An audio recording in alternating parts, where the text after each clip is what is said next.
রাসূলুল্লাহ পাহাড়ের পাদদেশে লোকজনকে একত্রিত করে যখন এই ভাষণটা দিলেন, আল্লাহর বাণী পৌঁছে দিলেন, নিজের আপন চাচা আবু লাহাব বললেন, তাব্বাত লাকা ইয়া মুহাম্মদ আলিহাযা জামাতানা, মুহাম্মদ তুমি ধ্বংস হও, নাউযুবিল্লাহ। আমাদের পিতৃপুরুষ পূর্ববর্তীদের যে ধর্মীয় প্রথা এটাকে বিলুপ্ত করে তুমি নতুন ধর্মের জন্য আমাদেরকে আহ্বান করছো, তুমি ধ্বংস হও। বিশ্ববিশ্বাসের শানে বিয়াদবি আল্লাহ বরদাস্ত করেন নাই।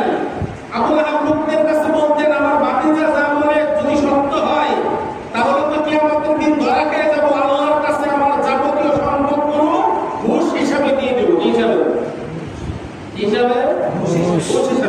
আল্লাহ পাক এই ব্যর্থহীন ভাষায় সকল বেয়াদবি এবং কটূক্তির উত্তর দিয়ে সূরা লাহাব নাযিল করেছেন।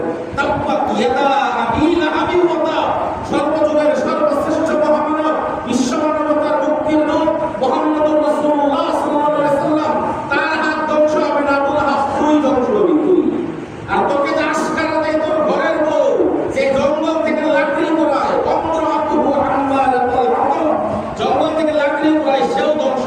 এবং আল্লাহ পাক বলেন, তাব্বাত ইয়াদা আবি লাহাবিন ওয়া তাব মা আগনা আনহু মালুহু ওয়া মা কাসাব। আবু লাহাব যা উপার্জন করেছে, গচ্ছিত সম্পদ যা আছে, জাহান্নামের শাস্তি 1 সেকেন্ডের জন্য এই সম্পদ উপর নিয়ে কমাতে পারবে না। এজন্য কোরআনের আলোচনা শুনতে রাজি আছেন ইনশাআল্লাহ? আমি কি কথা বলবো?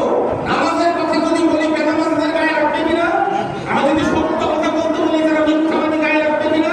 আমি যদি দাড়ি ওয়াজ করে তারা হোম শেভ করে, তার গায়ে রাখবে কিনা? আমি যদি হালাল উপার্জনের কথা বলি, তারা সোনার ঘুষের বান্ডিল নিয়ে বড় বড় প্রসাদ করেছে, তাদের গায়ে রাখবে কিনা? আপনি আমাকে কোরআনের ৬,৬৬৩ আয়াত থেকে ১১৪টি সূরা থেকে ৩.৫ লক্ষ অক্ষর থেকে এমন একটা বাণী দেখান যেটা আমি উচ্চারণ করবো, অথচ কারো না কারো গায়ে। আমি যদি দুর্গা পূজার প্রসাদের কথা বলি, গায়ে রাখবে কিনা?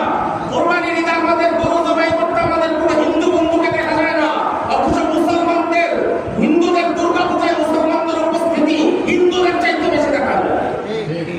পরিষ্কার ভাষায় বলি, দুর্গা পূজা ধর্ম যার যার উৎসব, সবার এটা কুপুরি কথা।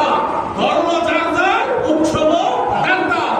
হিন্দুরা তাদের পূজা পালন করবে, আমরা মুসলিম দেশ, সংখ্যাগরিষ্ঠ মুসলমান, আমাদের প্রশাসন তাদেরকে নিরাপত্তা দিবে, কিন্তু কোন মুসলমান তাদের পূজার এক দাওয়াতে সেখানে অংশগ্রহণ করে পূজার প্রসাদ ভক্ষণ করা মুসলমানের জন্য হারাম। যারা